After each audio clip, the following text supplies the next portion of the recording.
Good morning, and thank you for being here today. First of all, our hearts go out to the people of Las Vegas, Nevada this morning. Just want to make a mention of this tragic current affairs of our country where we've lost over 50 lives and over 200 people injured.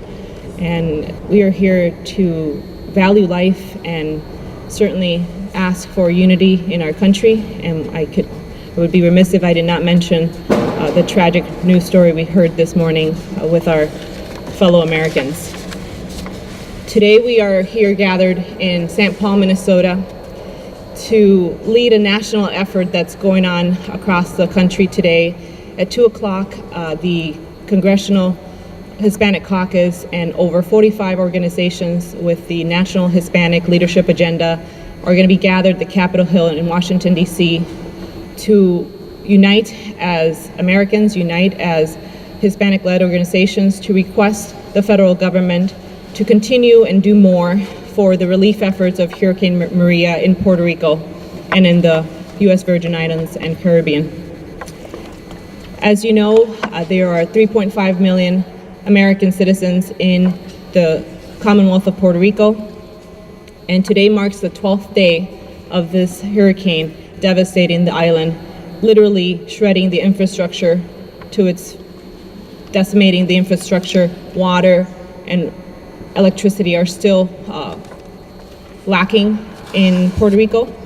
And today we want to make sure that Americans know and our country does what it has to do to unite efforts with our congressional leaders, with our state leaders, and with our local leaders. So today you'll hear some of those leaders who have stepped up to demand more to be done from our federal government, more to be done from our state government as we can, and from our local cities. So with that, I will pass it on to Representative Carlos Mariani, who will also include some remarks. Thank you, Senator Franzen. Good morning, Carlos Mariani, Minnesota House of Representatives. Thank you for being here today. I will be very brief.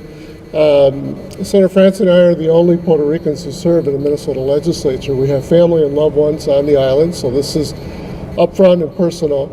But even if we didn't, we're Americans, and it's upfront and personal. And so we have a number of local elected officials or members of our congressional delegation. I should mention my Congresswoman McCollum. I spoke with Betty yesterday. She can't be here today, but she is with us and she's working on this issue, as you'll hear from the other congressmen as well as from our local elected leaders here in Minnesota. We're Minnesotans, we're Americans, and we care. I want to say very quickly that this is a very, very unusual situation. Every hurricane, every damage that we've had in this nation is unique and terrible, with a huge cost of life and property and psychology and spirit. And each one merits the responses that we've done as a people to walk with our fellow Americans. We need to do the same thing in Puerto Rico, and we need to understand the incredible, I cannot overstate the incredible damage that exists on that island right now. As we speak, there are communities in the hills that have been physically isolated since the hurricane. No aid has gotten there since the hurricane. We're talking basic food and water, basic ability to communicate. So there's a lot of good things that are happening on the ground, but we need to step up even bigger. That's going to require a larger response from the federal government right now, and it's going to require a big aid package on the part of Congress and the White House in the coming weeks. And so we're going to hear about that today, and I thank you for being here. So I'll call up Congressman Keith Ellison, followed by Congressman Tim Walz.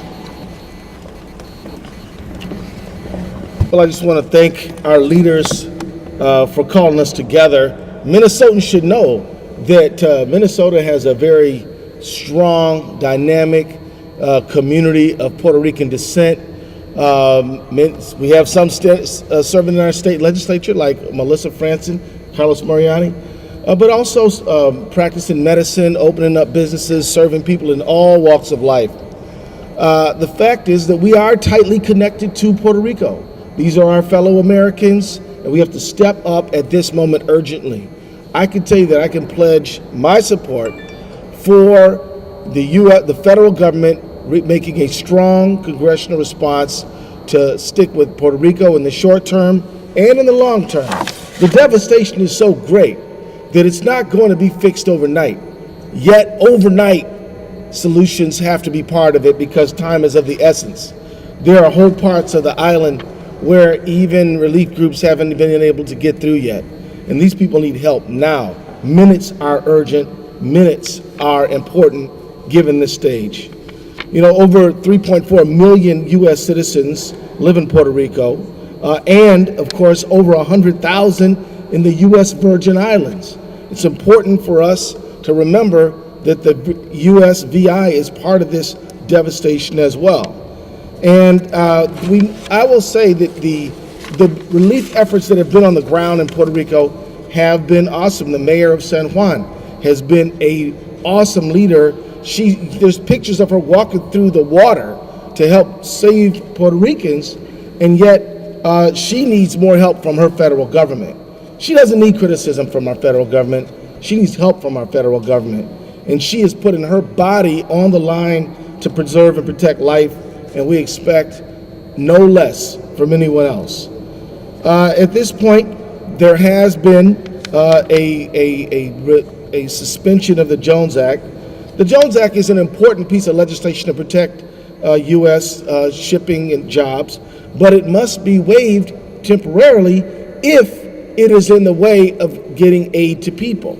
The president first said he wasn't going to waive it, as he did waive it for Irma and the other two hurricanes. But he didn't want to do it on this one. Then he temporarily waived it. He needs to waive it for as long as necessary to protect American jobs. Let me say that right now, the mayor, Carmen Yulín Cruz, is again leading the fight. We need to follow her excellent example. We need to right now make sure that we can get medicines to Puerto Rico. There are a lot of problems, including water, housing. There's no shortage of things that need to be addressed. But there are people who need refrigerated medicines right away, and we need to do everything we can to get those to Puerto Rico immediately. At the end of the day, Minnesota stands ready to assist our fellow Americans in Puerto Rico. We're very fortunate to have some leaders of Puerto Rican descent who can tell us exactly through their familial and personal connections what is going on. We need to listen to them, and we need to get busy right now. The federal government needs to do that. I stand ready to do that. Betty McCollum, and you're going to hear from Tim Walz in a moment, stand ready to do that. We need our president to do that too.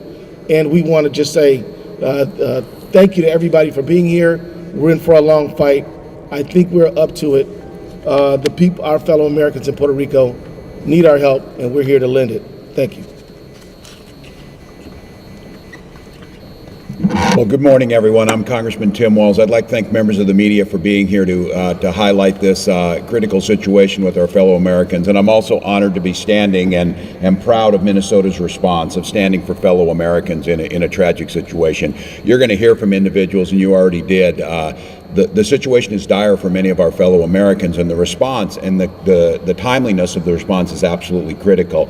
And the things that I could ask and what the public can know and should do about this is, last week we organized, Congressman Ellison, myself, and 138 other members sent a letter to the president outlining the things that needed to happen, which is important, led by Nadia Velasquez from New York.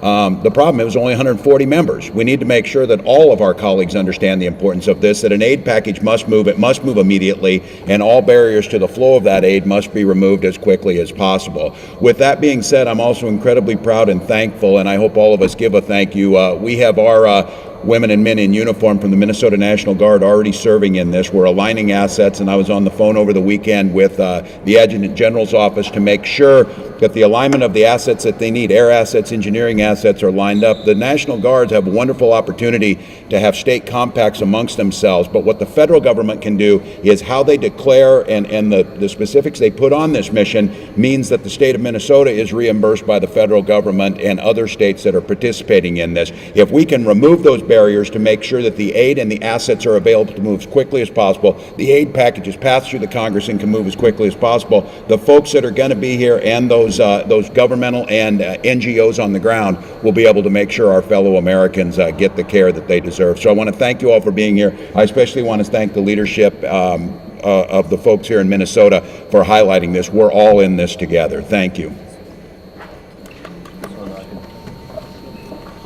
The next up, as Congressman Klein mentioned, there are certain efforts going on the ground here in Minnesota. I spoke to the governor as late as yesterday around 10 o'clock at night. We are finding ways where Minnesota can also align with the need down on the ground. We must not make no mistake, there is a lack of activity and efficiencies at the federal government. So that is why it's critical that at the state level in Minnesota and with any other resources we have at the local level, that we activate, that we respond, that we are neighborly, that we are a good partner with our friends and neighbors in Puerto Rico, regardless of whether there's a body of water between us.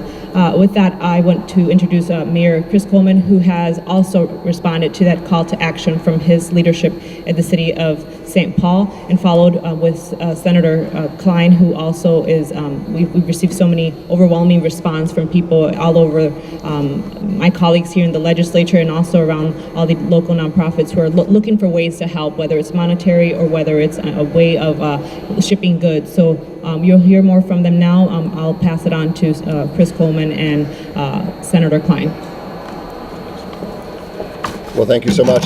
First of all, let me add my thoughts and prayers to the folks in Las Vegas and the victims of the tragic shooting last night. It is just very hard to wake up to that kind of news.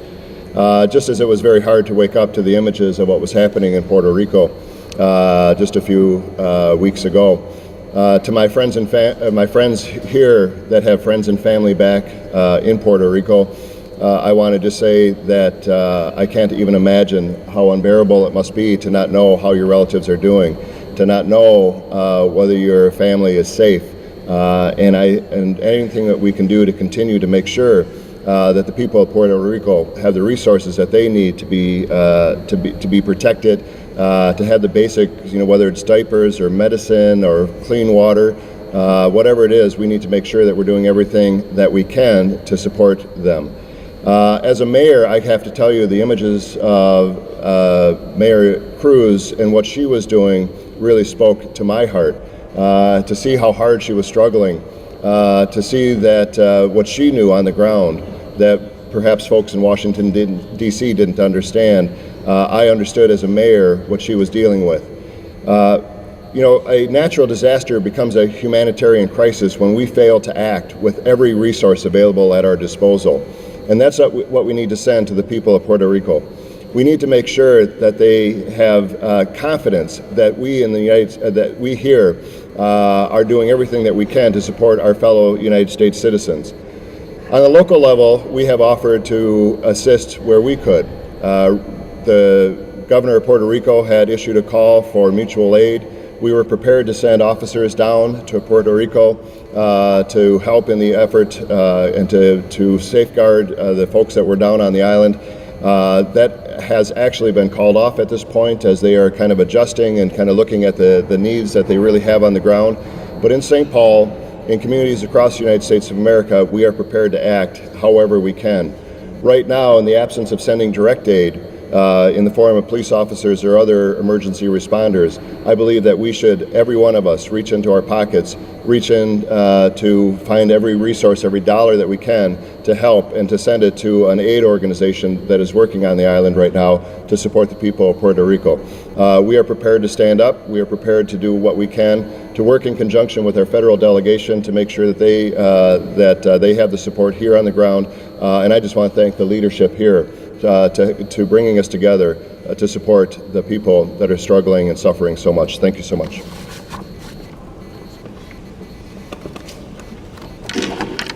Well, thank you. I'm Matt Klein. I'm a state senator from District 52, which is West St. Paul, Mendota Heights, Inver Grove Heights, and South St. Paul. And I'm grateful to Senator Franzen and Representative Mariani for the opportunity to come out and support them here in our congressional delegation for the very affirmative plans that they plan to bring back today to Washington to provide immediate assistance to our friends and neighbors in Puerto Rico.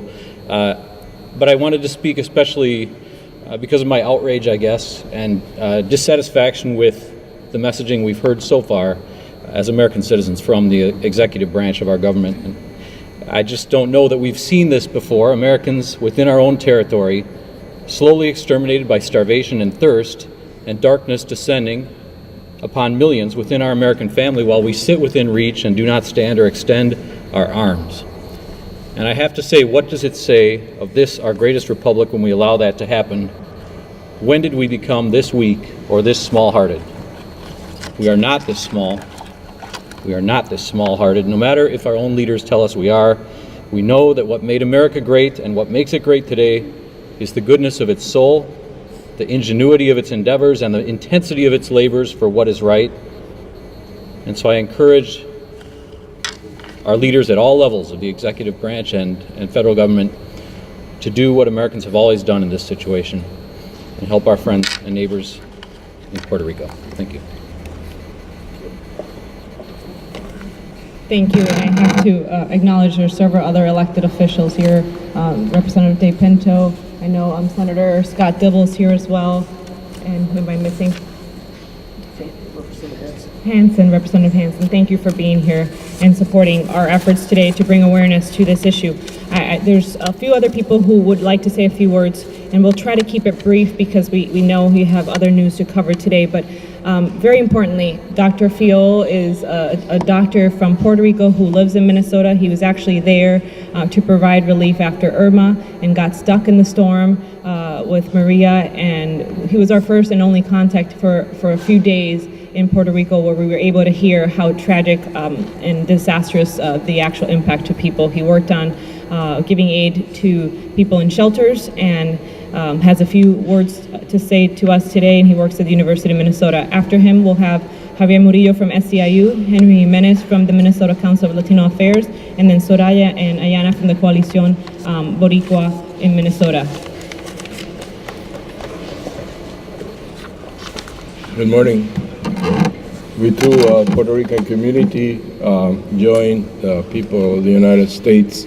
Can you hear me okay? I'm not sure I'm getting. I join the people of the United States in the tragedy of Las Vegas that just occurred. We also want to acknowledge the tragedy of Mexico, who had lost a lot of lives and who are living through very difficult times.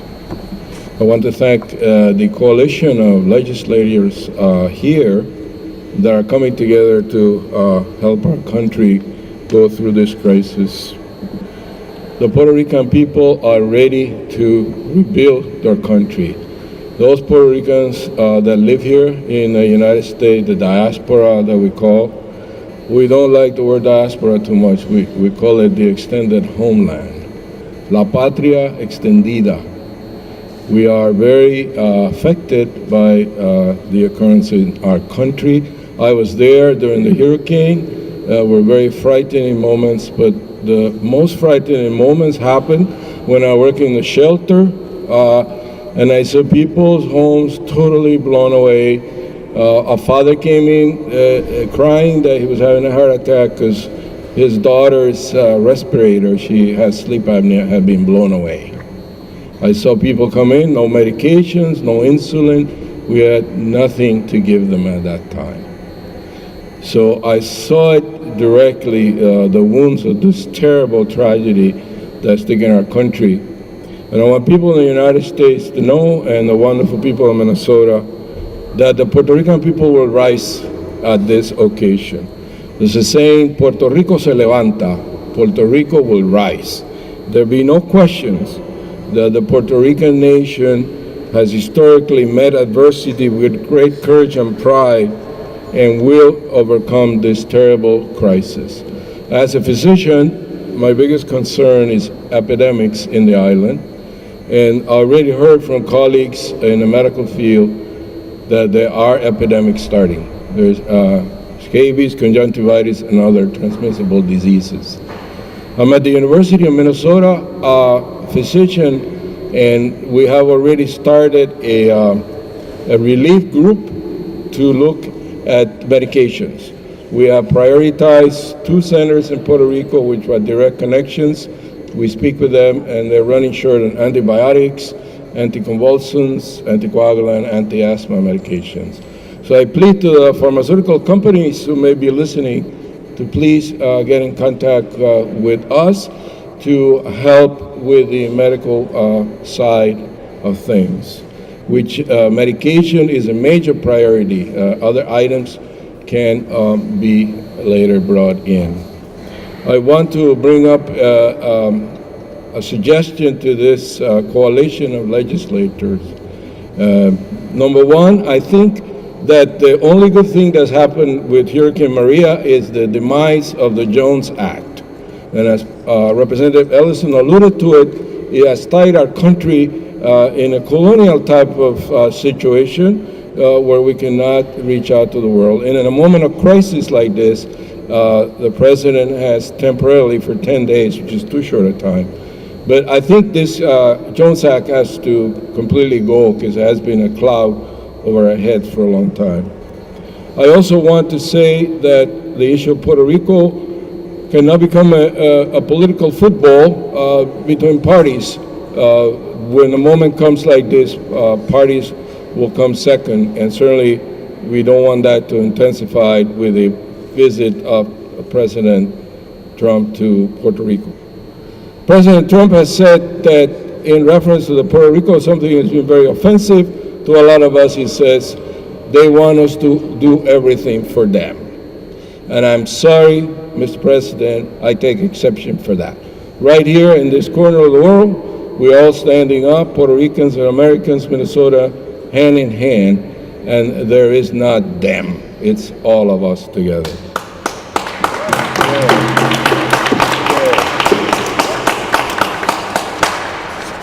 My final word is I encourage this coalition of legislators to join together with the other side of the bench and establish a commission of relief and rehabilitation for Puerto Rico. The issues are much deeper. Puerto Rico has an economic crisis, a political crisis, and these issues need to be addressed at some point after we've taken care of the humanitarian crisis. Thank you very much.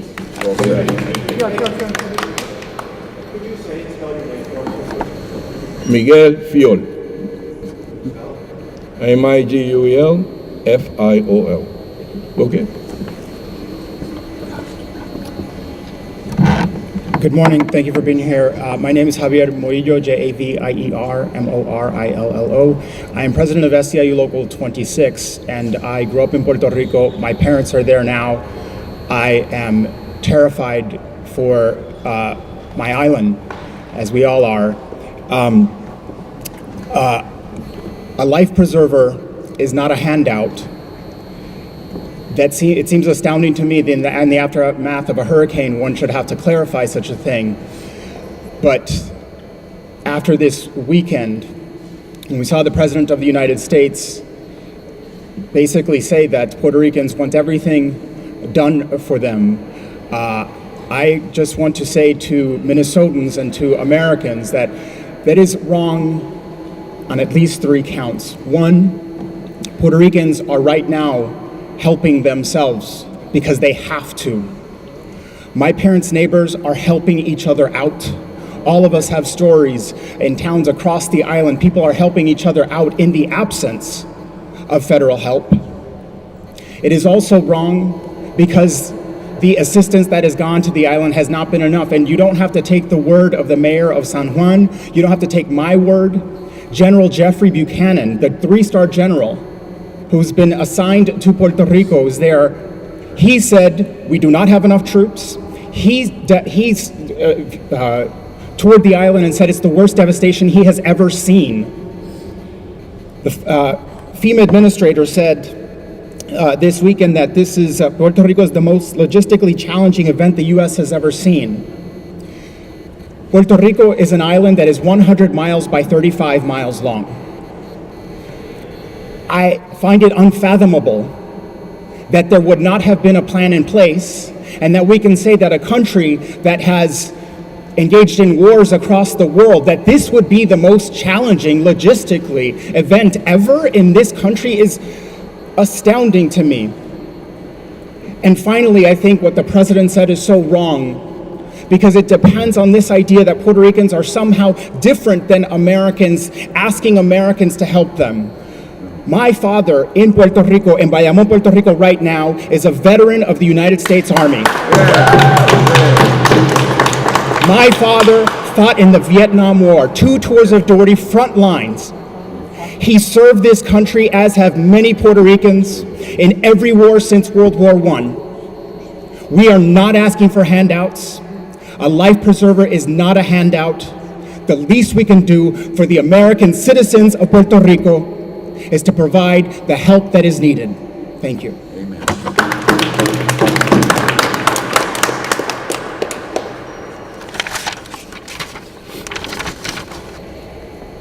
Buenos días a todos. My name is Henry Jimenez. I'm the Executive Director of the Minnesota Council on Latino Affairs.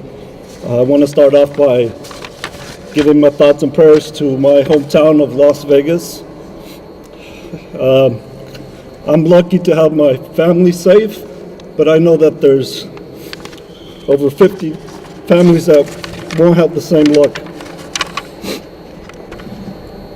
Dear community, our hearts are heavy with the impacts that recent catastrophes are having on our families, friends, and communities in Mexico, Puerto Rico, and among others. The Latino population in Minnesota is about 6%, with over 12,000 of them identifying as Puerto Rican. Puerto Ricans are not only an integral part of the Latino community in Minnesota, they're an integral part of Minnesota.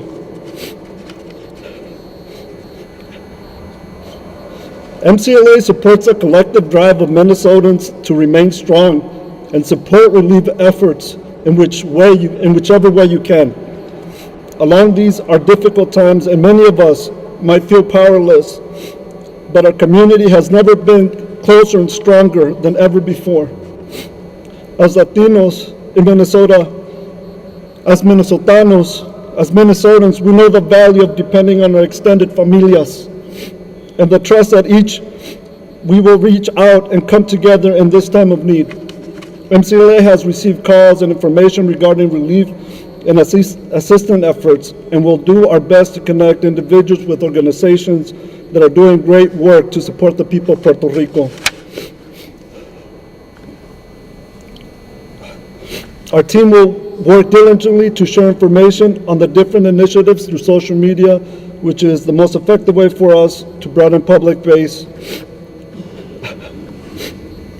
If you know of local efforts, please forward that information to mcla@statemn.us or call us at 651-592-7974, and we will share it.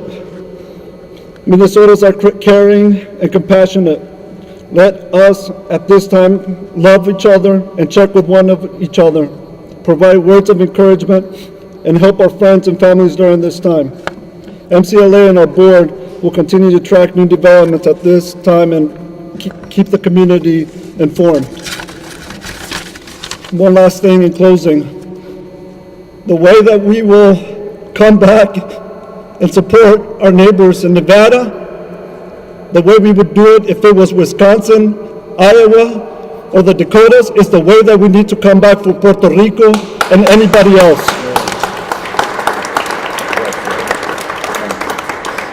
Thank you, Henry. As I mentioned earlier, I had spoken with Congresswoman McCollum yesterday, so I'd like to ask her aide, Jamal London, to come forward and say a few words from the Congresswoman's office. I have a short letter from the Congresswoman. Fortunately, she was unable to make it today. Dear friends, I'd like to thank Senator Franzen and Representative Carlos Mariani for organizing this event. I regret that I'm unable to attend here today. The people of Puerto Rico and the Virgin Islands are our American brothers and sisters, not second-class citizens. The Trump administration, the Pentagon, and Congress have much more work to do to ensure that our fellow Americans get critically needed short-term emergency relief and long-term assistance in rebuilding the island. As a member of the Appropriations Committee on Defense, I have been monitoring the unfolding crisis with deep concern. I want to share with you today a few of the immediate actions the Pentagon is taking to assist in the relief efforts. The U.S. Navy hospital ship USNS Comfort departed for Puerto Rico on Friday to assist with emergency medical services, bringing with it a complement of 1,000 patient beds. The USS Wasp and the USS Kearsarge are currently on station off Puerto Rico. Each ship possesses the capability to provide up to 200,000 gallons of fresh water per day, 6 fully equipped operating rooms, a 600-bed hospital, and power generation services. As of last Friday, there are 4,172 National Guard soldiers and airmen in Puerto Rico and the Virgin Islands, and this number will continue to rise over the coming days. These personnel are assisting with distribution of emergency supplies, support to local law enforcement, restoration of communications and power, and debris clearing. Members of our own Minnesota National Guard have been deployed to both Puerto Rico and the Virgin Islands to assist in the restoration of essential communications to the island. The Air Force is continuing to provide consistent C-17 and C-130 flights to Puerto Rico and the Virgin Islands, delivering much-needed emergency supplies, equipment, and personnel. These are just a few of the emergency relief actions currently being undertaken by the Department of Defense, and so much more needs to be done. You can rest assured that I will continue to monitor the situation closely and remain in regular contact with the department in the upcoming days. In addition to the emergency relief provided by the Pentagon, Congress must not fail to act. When Hurricane Harvey and Irma devastated portions of Texas and Florida, Congress acted swiftly to provide emergency funding to assist the affected areas. Now Congress must do the same for our fellow citizens in Puerto Rico and the Virgin Islands. I am in D.C. today, where I will continue to push for additional emergency aid packages, because no American should be left behind simply because they live in a territory and not a state. Thank you all for calling attention to this crisis, and will be a long process of rebuilding. My thoughts and prayers are with our fellow citizens in the affected areas. Thank you.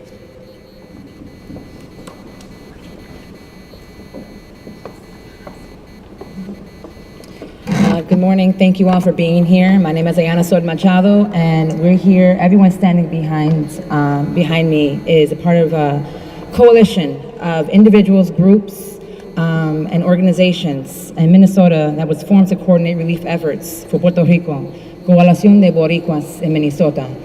Just to let you know, Boricua is the original word for the people of the island of Puerto Rico, Borinquen, of the Taino people, our ancestors. We are Boricuas. We are here supporting all efforts. For more information about the coalition, please contact Soraya Villadon Lopez at boricuasinminnesota@gmail.com. That is BORICUASINMINNESOTA@gmail. Currently, we have a Delta Humanitarian Flights that is committed to taking supplies in. This is our first effort being organized by many of us, including myself, Anastasia Belladonna, Tamara Ramirez, and many community members of all over the Twin Cities, including non-Boricuas that have been committed to this work. Everyone's standing behind you, and we expect those that are also here listening, you are also joining us in this as well and committing to this work by just standing here with us. So we thank you for being here. We thank you for your support. Currently, again, just to really reiterate and stress the dire need that is out there on our islands.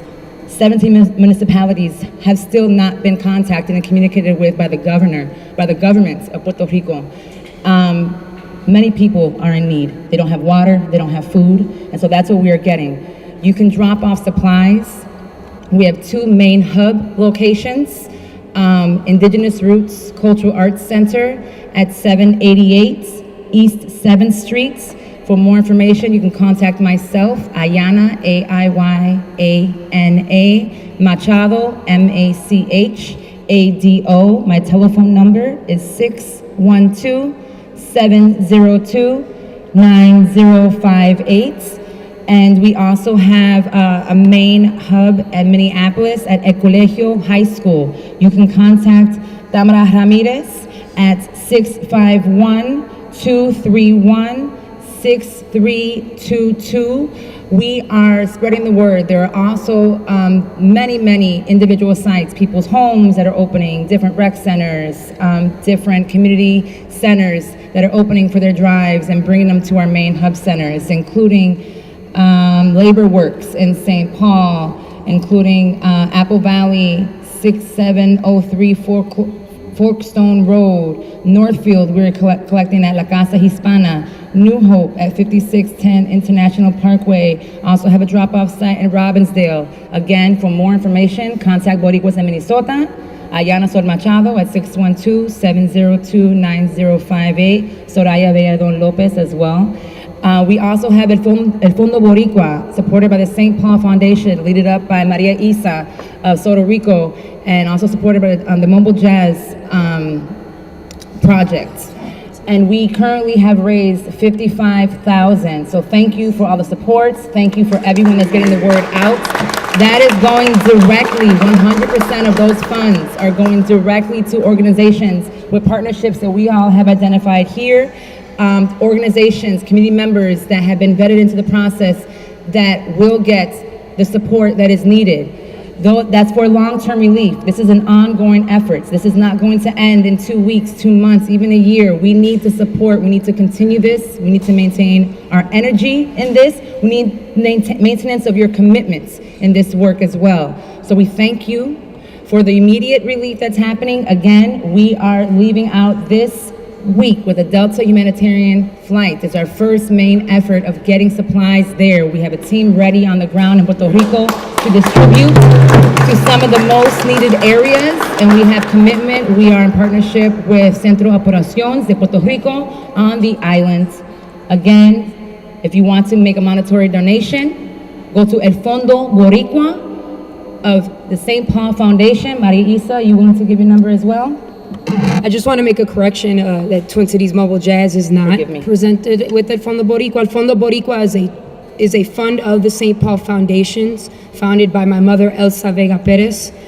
We are taking funds that will be distributed through the St. Paul Foundations. We've raised over, I want to say, $56,000.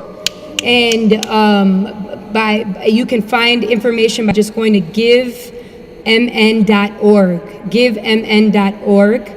I can be reached at Puerto Ricans in Minnesota, all spelled out at gmail.com. Puerto Ricans in Minnesota at gmail.com. We thank you, Minnesota, for your efforts.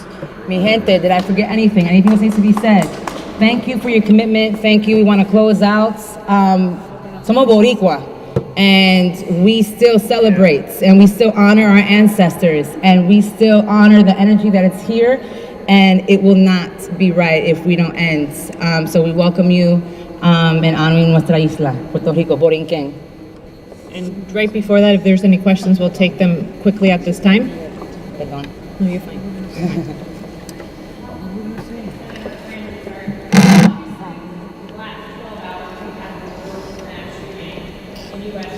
Are you concerned that media attention, national attention is going to shift from Puerto Rico down to Vegas? I would say it's your job to bring the real news to the American people, and America's hurting in many different levels, so we need to continue to make awareness of what's happening in Las Vegas, what's happening in Florida and Texas, what's happening in Puerto Rico. So I don't think we're competing for media. These are all tragedies, and we need to maintain the awareness in the public eye of how we can help our fellow Americans.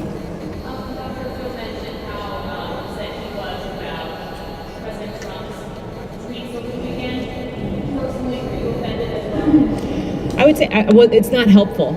It's not helpful for our leader of our country, of our free nation, to say anything but a swift response and a positive message for America.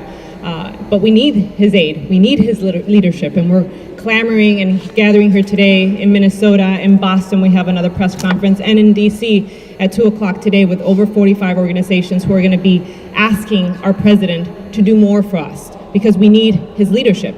So I don't think his tweets were helpful because we need his leadership, and we're asking it to actually come into fruition. Personally, can you talk about your family? Do you have family members in Puerto Rico or the It took 5 days to hear from my family, 6 days to actually hear their voice. I have a grandmother, as some of you know, who is needing oxygen, and I hope that today a package that I sent through Federal Express will get there and help her. But my family is some of the lucky ones. There's people who we have not heard from. There's families, like Representative Mariani said, that live in the rural parts of Puerto Rico. I grew up there. I understand how difficult it is to get to those remote areas. Some of the mayors have not been able to have established contact with the local relief efforts.